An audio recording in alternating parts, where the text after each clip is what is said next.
کہ اولیاء اللہ کی حاضری کیا کوئی بندوں پر آتی ہے یا ان کے جسم میں داخل ہو سکتے ہیں؟ جی نہیں، بالکل نہیں آتی۔ بس جاہلوں میں مشہور ہے کہ کوئی فلاں بزرگ، فلاں ولی، فلاں امام کسی کے کی روح فلاں کسی کے جسم میں ظاہر ہو گئی، یہ بالکل غلط بات ہے، اور ایسا سمجھنا بالکل عقیدے کا فساد ہے، یہ بالکل غلط بات ہے۔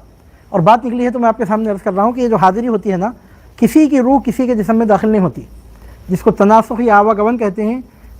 ایسا عقیدہ رکھنا کفر ہے کہ ایک آدمی مر کر پھر دوسرے جنم میں پیدا ہو گیا، وہی آدمی پوترا بن کے پیدا ہو گیا خود کا، یا فلاں کے گھر میں پیدا ہو گیا، اس کو عقیدہ تناسخ یا عقیدہ آواگمن کہتے ہیں۔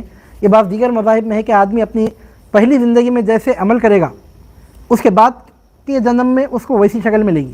پہلی زندگی میں اچھے نیک کام کرا تھا تو آئندہ جنم میں انسان بن کے پیدا ہوگا، پہلے جنم میں اگر برے کام کرا تھا تو کتا بن کے پیدا ہوگا، آئندہ جنم میں در در کی ٹھوکریں کھاتے پھرے گا۔ یہ بالکل غلط بات، قرآن کے خلاف ہے عقیدہ، اس کو عقیدہ تناسخ کہتے ہیں۔ کوئی کسی کا اوتار ہے، ایک سائی بابا تھے، وہ دوسرا آدمی پھر وہی سائی بابا ایک دوسرا آدمی بن کے پیدا ہو گئے۔ اوتار کا جو عقیدہ ہے، یعنی ایک ہی شخص ایک ہی روح دوسرے کے جسم میں پھر داخل ہو کر وہ دنیا میں آ گئی، کفر ہے۔ یہ ایسا عقیدہ رکھنا حلال حرام جائز ناجائز کی کفر ہے، کافر ہے ایسا عقیدہ رکھنے والا۔ کسی کی روح کسی کے جسم میں داخل نہیں ہوتی، یہ تو پرماننٹلی ہے۔ مگر اب یہ جو جاہلوں کا عقیدہ ہے ویسا پرماننٹ تو نہیں بولتے، کفر کا حکم تو وہاں نہیں لگایا جا سکتا۔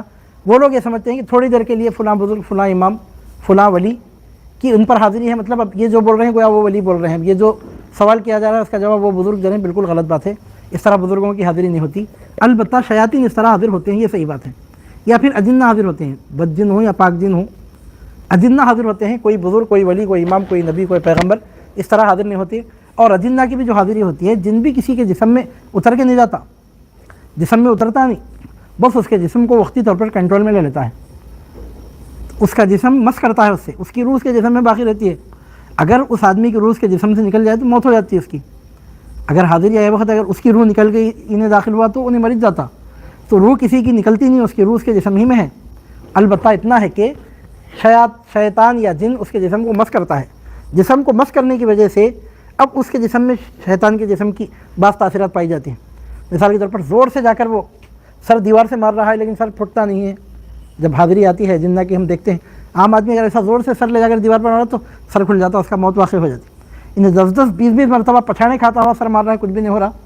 تو جن کے جسم کا اثر اس کے جسم میں پایا جا رہا ہے، تو جن اتر کے نہیں آگا اس کے جسم میں، جن کیا کرتا ہے، مس کرتا ہے اس کو، چھوتا ہے اس کو مس کر کے اپنے جسم کی تاثرات اس میں پیدا کرتا ہے۔ ورنہ اس طرح کا کوئی عقیدہ ہی نہیں ہے کہ کوئی کسی کے آنگ میں آ جائے، کوئی کسی کے اندر اتر کے آ جائے، کسی کی روح کسی کے جسم میں داخل ہو جائے، ایسا نہ جن آتا ہے، نہ انسان، نہ کوئی اور۔ البتہ اجنہ جو اپنا اثر دکھاتے ہیں وہ مس کرتے ہیں، مس کرنے کی وجہ سے اثر ظاہر ہوتا ہے، اور اس وقت آدمی کا دماغ کام نہیں کرتا، آدمی کا دماغ جن کے کنٹرول میں چلا جاتا ہے۔ تو یہ جو اس قسم کی جو حاضری ہوتی ہے وہ اجنہ کی حاضری ہوتی ہے، اماموں کی، ولیوں کی، پیغمبروں کی قطعی طور پر اس طرح کی حاضری نہیں ہوتی۔ اب چونکہ جنات کو جھوٹ بولنے کی بہت عادت ہے، اب ایک جن حاضر ہوا، آپ اس سے پوچھتے ہیں تو کون ہے، کسی بزرگ کا نام بول دیتا ہے، کسی ولی، کسی امام کا نام بول دیتا ہے، تو اس لیے بولتا ہے کہ وہ جھوٹا ہے، جھوٹ بولنے کی اس کو عادت ہے، اس کی بات پر قطعی طور پر بھروسہ نہ کیا جائے۔